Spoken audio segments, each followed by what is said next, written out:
किसी नगरी में एक युवक रहा करता था। वो युवक अत्यंत दुखी था। वो बहुत निराश था।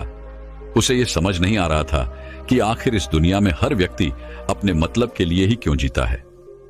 उसे हर जगह हर कोई केवल स्वार्थी नजर आता था। वह हमेशा यही सोचा करता कि उससे कोई प्यार नहीं करता, उसकी कोई परवाह नहीं करता। सब उससे मतलब के लिए अपने संबंध रखते हैं।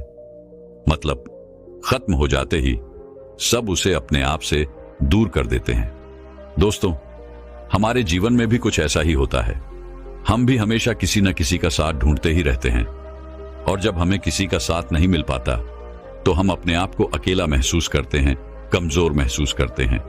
हमें लगता है कि इस दुनिया में हमारे जैसे कोई है ही नहीं। हमें कोई प्यार नहीं करता, हमारी कोई परवाह नहीं करता।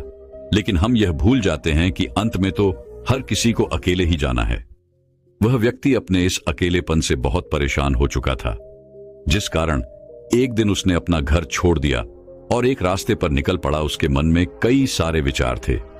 उन विचारों में मग्न होकर वह उस रास्ते पर आगे की ओर बढ़ता ही जा रहा था। तभी उसे रास्ते में एक आश्रम दिखाई पड़ा। वह उस आश्रम की ओर आगे बढ़ा। तभी उसने देखा कि एक गुरु अपने शिष्यों को ध्यान करना सिखा रहे हैं, और उन्हीं शिष्यों में से एक शिष्य ने अपने गुरु से कहा, है गुरु, आखिर यह ध्यान क्या है और इस ध्यान को करने से हमें क्या लाभ? तभी वह गुरु अपने उस शिष्य के इस सवाल का जवाब देते हुए कहते हैं, पुत्र, ध्यान ही सच है और ध्यान हमें अकेला कर देता है। हम जितने ज्यादा अकेले होते जाते हैं उतना ही हम ध्यान में उतरते चले जाते हैं, और यही अकेलापन तुम्हें सत्य के मार्ग पर ले जाता है, तुम्हें सत्य की प्राप्ति करवाता है। वह युवक आश्रम के बाहर खड़े होकर यह सब कुछ देख रहा था, सुन रहा था।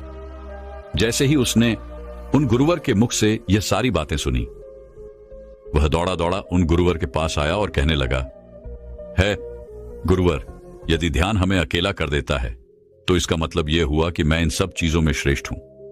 आप तो ध्यान का सहारा लेकर अकेले होते हैं, लेकिन मैं तो ऐसे ही अकेला हूं।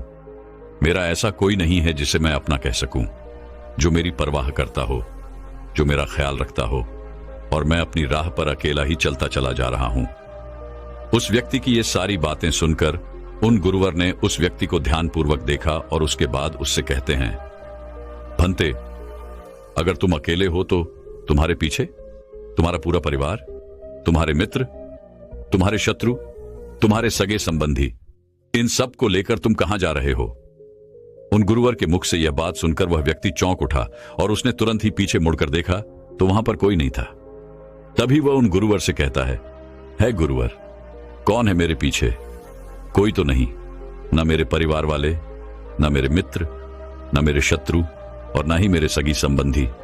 मैं तो सबको पीछे छोड़ आया हूं, क्योंकि कोई मुझे नहीं पूछता, कोई मेरी परवाह नहीं करता, कोई मेरा ख्याल तक नहीं रखता, यहां तक कि मेरी कोई आवाज तक नहीं सुनना चाहता।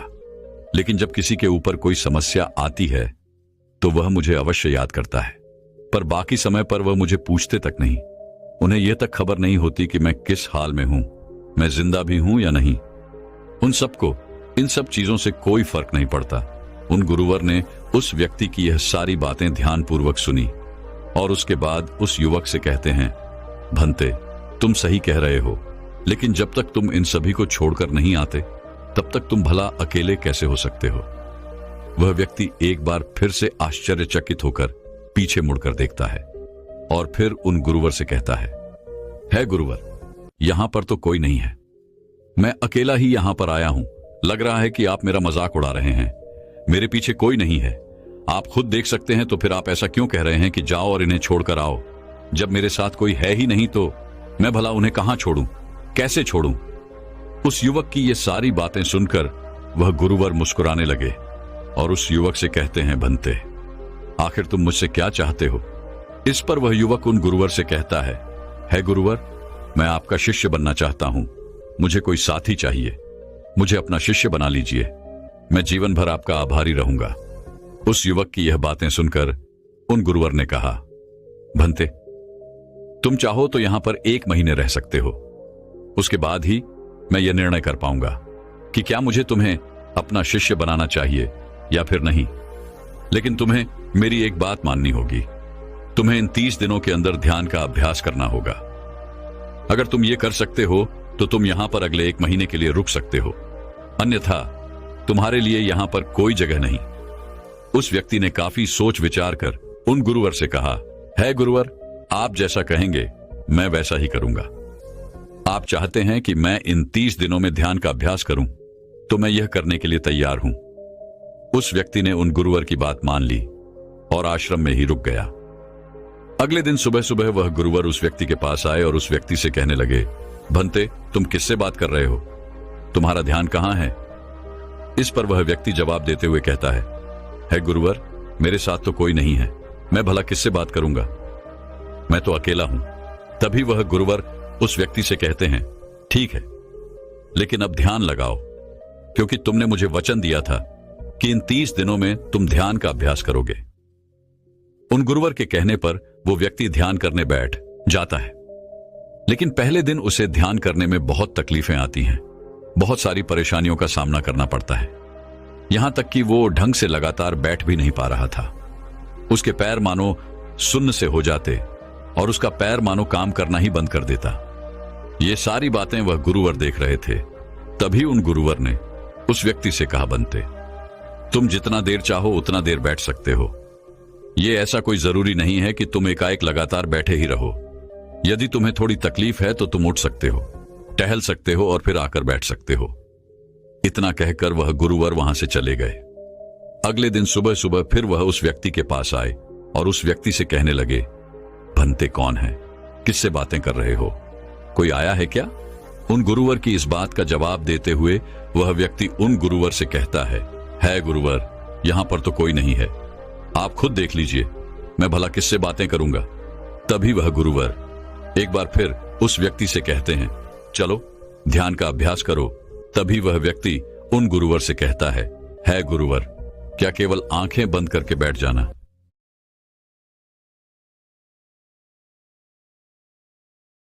इसे ही ध्यान कहते हैं। अगर इसे ही ध्यान कहते हैं तो यह तो बड़ा ही आसान है और इसे तो कोई भी कर सकता है, केवल आंखें बंद करके बैठना ही तो है। इसका जवाब देते हुए वह गुरुवर उस व्यक्ति से कहते हैं, भंते, केवल आंखें बंद करके बैठ जाना इसे ध्यान नहीं कहते। ध्यान करने के लिए तुम्हें अपने मन को एकाग्र करना होगा, अपने मन को किसी एक चीज पर लगाना होगा। वह कोई भी चीज हो सकती है, बाहर की कोई आवाज या तुम्हारे भीतर से आने वाली ये सांसें, इन सांसों के अंदर और बाहर होने की आवाज।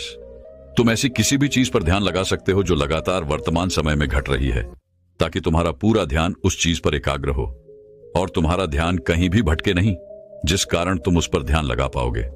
और एक बात और याद रखना, जब तुम उस चीज पर ध्यान लगाओगे तो तुम्हारा ध्यान हटना नहीं चाहिए। इतना कहकर वह गुरुवर वहां से चले गए। अगले दिन जब वह सुबह सुबह एक बार फिर उस व्यक्ति से मिलने आए तो उन्होंने एक बार फिर उस व्यक्ति से कहा, भंते, आज कौन आया है? किससे बातें कर रहे हो? बड़ी जोर जोर से आवाज आ रही है। तुम यहां पर खुद शांति पाने आए हो या फिर दूसरों को अशांत करने के लिए? वह व्यक्ति उन गुरुवर से कहता है गुरुवर, पर यहां पर तो कोई है ही नहीं, तो मैं भला किससे बात करूंगा? यहां तक कि अभी तक मेरे मुख से एक शब्द तक नहीं निकला है, तो फिर आपको कैसे जोर जोर की आवाजें कहां से आ रही हैं? और जब मैंने एक शब्द भी नहीं बोला तो मैं भला दूसरों के लिए अशांति का कारण कैसे बन सकता हूं? तभी वह गुरुवर उस व्यक्ति से कहते हैं, ठीक है, चलो ध्यान का अभ्यास करो। तभी वह व्यक्ति उन गुरुवर से कहता है गुरुवर, मेरा एक प्रश्न है, क्या मैं आपसे पूछ सकता हूं? तभी वह गुरुवर उस व्यक्ति से कहते हैं, पूछो, तुम्हें क्या पूछना है? तभी वह व्यक्ति उन गुरुवर से कहता है गुरुवर, आप कहते हैं किसी भी एक चीज पर ध्यान लगाओ जो वर्तमान समय में घट रही हो, उस पर अपना पूरा ध्यान लगा दो। लेकिन जब मैं अपनी सांसों पर या फिर किसी ऐसी चीज पर ध्यान लगाने का प्रयास करता हूं जो लगातार घट रही है, तो मेरा ध्यान लगातार नहीं रह जाता। मैं पल पल भटकता रहता हूं। कभी मुझे कुछ याद आने लगता है तो कभी मुझे कुछ और याद आने लगता है। वो पुरानी चीजें, वो पुरानी यादें मेरा पीछा नहीं छोड़ती।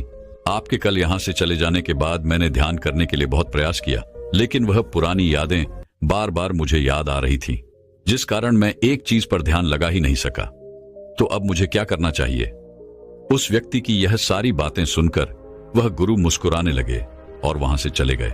उन गुरुवर की हंसने की वजह उस व्यक्ति को समझ नहीं आई। अगले दिन सुबह सुबह एक बार फिर वह गुरुवर उस व्यक्ति के पास पहुंचे और कहा, भंते, ये तुम क्या कर रहे हो? इतना आलस, चारों ओर आलस ही आलस फैला हुआ है। अपने पास से आलस को भगाओ, अन्यथा यह तुम पर हावी हो जाएगा और फिर तुम हमेशा इसके अधीन बनकर रहोगे। तभी वह व्यक्ति गुरुवर से कहता है गुरुवर, आप तो रोज एक ही बात कहते हैं कि यहां पर कोई है, लेकिन मुझे तो कोई नजर आता ही नहीं। आप ही बताइए, यहां पर कौन है?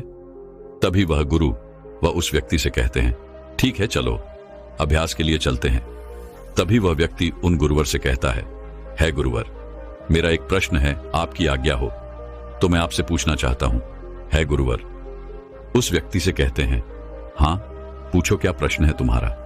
तभी वह व्यक्ति उन गुरुवर से कहता है गुरुवर, आपकी कृपा से अब मैं पहले से बेहतर तरीके से ध्यान कर पा रहा हूं, लेकिन अभी भी मुझे एक समस्या आ रही है, और वह यह है कि जब भी मैं अपनी सांसों पर ध्यान देता हूं तो मेरा मन एकाग्र तो होता है और मैं पहले से ज्यादा और अच्छी तरह से ध्यान भी लगा पाता हूं, लेकिन ध्यान लगाते लगाते मुझे नींद आने लगती है और मैं सो जाता हूं। फिर उसके बाद मुझसे ध्यान नहीं हो पाता। उसके बाद केवल बस मुझे नींद ही नींद आती रहती है और मैं ध्यान की तरफ फिर अपने आप को मोड़ नहीं पाता। उस व्यक्ति की यह बात सुनकर वह गुरुवर उस व्यक्ति से कहते हैं, यह तो अच्छी बात है। इतना कहकर वह वहां से चले जाते हैं। 5वें दिन जब सुबह सुबह वह गुरुवर उस व्यक्ति के पास पहुंचते हैं तो वे कहते हैं, भंते, तुमने इतने लोगों को क्यों बुला रखा है? इतने सारे लोग तुम्हें ध्यान नहीं करने देंगे। तुमने इतने सारे लोगों को क्यों बुलाया है? इन्हें यहां से जल्दी भेजो। मुझे यह बिल्कुल नहीं पसंद। तुम तो यहां पर अकेले आए थे जैसा कि तुमने कहा, तो फिर इतने सारे लोगों को तुमने आज क्यों बुला रखा है? इन्हें अभी के अभी वापस छोड़कर आओ। तभी वह व्यक्ति उन गुरुवर के बारे में मन ही मन यह सोचता है कि लगता है गुरुवर पागल हो चुके हैं। जब भी रोज आते हैं तो हमेशा एक ही बात कहते हैं कि यहां पर कोई है, लेकिन मुझे तो कोई नजर ही नहीं आता। बड़ी विनम्रता से उन गुरुवर से कहा, है गुरुवर,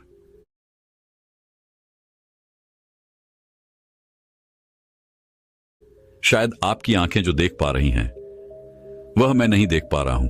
मुझे तो यहां पर कोई नजर नहीं आता। फिर आपको कैसे?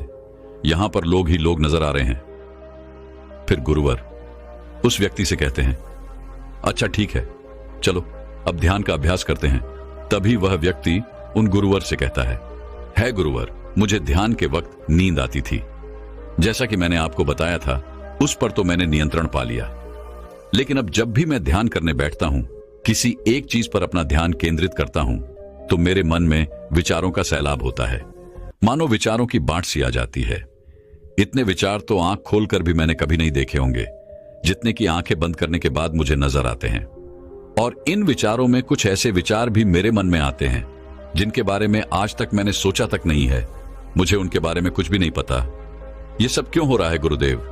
उन गुरुवर ने उस व्यक्ति की यह बात सुनकर उस व्यक्ति से कहा, अच्छा ऐसा हो रहा है। इतना कहकर वह गुरुवर वापस चले गए। अगले दिन सुबह सुबह वह गुरुवर एक डंडा लेकर उस युवक के पास पहुंचे और एक डंडा जड़ते हुए उस युवक से कहते हैं, मैंने तुम्हें पहले ही कहा है, इतने सारे लोग मुझे पसंद नहीं, तुम्हें इन्हें छोड़कर आना होगा। आखिर तुम रोज रोज इन्हें क्यों ले आते हो? इतनी भीड़ इकट्ठा करके तुम्हें क्या लाभ? आज के बाद यह यहां पर नहीं आने चाहिए। इस बात का ख्याल रखना। यदि आज के बाद यहां पर कोई भी नजर आया और तुम्हारी बक बक मुझे सुनाई पड़ी, तो मैं तुरंत ही तुम्हें इस आश्रम से निकाल दूंगा। तभी वह व्यक्ति बड़ी विनम्रता से उन गुरुवर से कहता है गुरुर, मुझे तो यह समझ नहीं आता कि मुझे कोई नजर ही नहीं आता, लेकिन आप रोज एक ही बात कहते हैं कि यहां पर मैंने भीड़ इकट्ठी कर रखी है। जिन लोगों को भी मैंने लाया है उन्हें मुझे छोड़कर आना होगा, लेकिन मैं आपसे हर रोज एक ही बात कहता हूं कि मुझे कोई नहीं नजर आता, ना ही मुझे कोई यहां पर दिखाई पड़ता है और ना ही मैं अपने मुख से एक शब्द भी निकालता हूं, लेकिन फिर भी आप कहते हैं कि आपको लोगों की आवाजें सुनाई पड़ रही हैं। तभी वह गुरुवर है उस व्यक्ति की इस बात का जवाब देते हुए कहते हैं, क्या तुम्हारे मित्र, तुम्हारे परिवार वाले, तुम्हारे सगे संबंधी, तुम्हारे शत्रु, तुम्हारी इच्छाएं, तुम्हारी वासनाएं, ये सब क्या तुमसे मिलने नहीं आते? वह व्यक्ति उन गुरुवर से कहता है, नहीं गुरुदेव, मुझसे कोई मिलने नहीं आता। मैं तो यहां पर अकेला ही आया था और अभी भी मैं अकेला ही हूं, मेरा कोई नहीं। तभी वह गुरु व क्रोधित होकर उस झंडे से उस व्यक्ति पर एक और प्रहार करते हैं और कहते हैं, अभी बैठो, अभी ध्यान लगाओ, और यदि तुम्हारे ध्यान में कोई भी आता है तो मुझे बताओ। वह व्यक्ति उन गुरुवर की बात मान लेता है और तुरंत ही ध्यान करने बैठ जाता है। कुछ देर तक तो वह काफी शांत रहता है, लेकिन कुछ देर बाद ही वह उन गुरुवर से कहता है गुरुदेव, मेरा भाई मुझसे मिलने आया है, साथ में मेरे पिताजी भी हैं। दोनों बहुत दुखी हैं क्योंकि मैं उन्हें छोड़कर यहां जो चला आया हूं। मेरे भाई की तबीयत भी कुछ ठीक नहीं लग रही। वह मुझे बुला रहे हैं। मेरे बड़े भाई की पत्नी अर्थात मेरे भाभी मेरे बड़े भाई के साथ अच्छा व्यवहार नहीं कर रही, और तो और मेरी प्रेमिका भी आई हुई है। वह मुझसे पूछ रही है कि क्या तुम मुझसे शादी करोगे या फिर मैं किसी और से शादी कर लूं। वह भी बहुत दुखी नजर आ रही है। और इतना ही नहीं, मेरे कुछ मित्र भी पीछे खड़े हैं जिनसे मैंने कुछ कर्जे लिए थे। आज वो मुझसे अपना कर्जा मांगने आए हैं, मुझे धोखेबाज कह रहे हैं, मुझे अपशब्द बोल रहे हैं, और वो साथ में मेरे कुछ शत्रुओं को भी लाए हैं। लेकिन मेरे शत्रु मुझे मारना नहीं चाहते। वह तो यह कह रहे हैं कि तू तो पहले से ही मरा हुआ है, तुझे और क्या मारना। इतना कहकर वह व्यक्ति कुछ देर के लिए शांत हो गया, लेकिन उसी के बाद फिर कुछ देर बाद वह एक बार फिर से उन गुरुवर से कहने लगा है, गुरुवर, अब मेरे पास एक बहुत बड़ा घर है, इसे मैंने खरीद लिया है। मैं, मेरे पिता, मेरी माता, मेरा भाई, मेरी भाभी सभी इसमें बहुत मिलजुल के रह रहे हैं। हम बहुत खुश हैं। मैं अब अपने मित्रों से अत्यधिक अमीर हूं। मेरे पास बेशुमार धन दौलत है, और तो और मैंने अपनी प्रेमिका से शादी भी कर ली है और इसका जश्न मना रहे हैं। इतना कहकर वह व्यक्ति एक बार फिर शांत हो गया और फिर कुछ देर बाद और फिर एक बार उन गुरुवर से कहता है गुरुवर, मुझे कोई मारने का प्रयास कर रहा है। लगातार वो मुझ पर प्रहार कर रहा है। मैं उसका चेहरा देखने का प्रयास कर रहा हूं, लेकिन मुझे उसका चेहरा नजर नहीं आ रहा। इतना कहते कहते वह उन गुरुवर से कहता है, गुरुदेव, ये तो आप हैं जो मुझे मार रहे हैं, और यह भी कह रहे हैं कि इतनी भीड़ को लेकर क्यों आए हो और इन्हें लेकर कहां जा रहे हो। मेरे साथ तुम्हें अकेले ही चलना होगा। इतना कहकर वह व्यक्ति ध्यान से उठ गया और उनको रुके चरणों में गिर पड़ा और उनसे कहने लगा, है गुरुदेव, आप सही थे। आप जो हमेशा कहते थे कि इस भीड़ को लेकर मैं कहां जा रहा हूं, आप हमेशा यही कहते थे कि इन सबको छोड़कर आओ, लेकिन मुझे कोई नजर नहीं आता था। लेकिन आज मैंने उन सबको देख लिया जिन्हें मैं अपने साथ लेकर आया था, जिन्हें मैं अपने साथ लेकर घूम रहा था। हर कोई मेरे साथ ही है, मेरे पास है। लेकिन मैं ये सोच रहा था कि आखिर मैं इतना बेचैन क्यों हूं और मेरी बेचैनी की वजह क्या है। उस व्यक्ति की यह सारी बातें उन गुरुवर ने ध्यानपूर्वक सुनी और उसके बाद वो वहां से चुपचाप उठकर चले गए।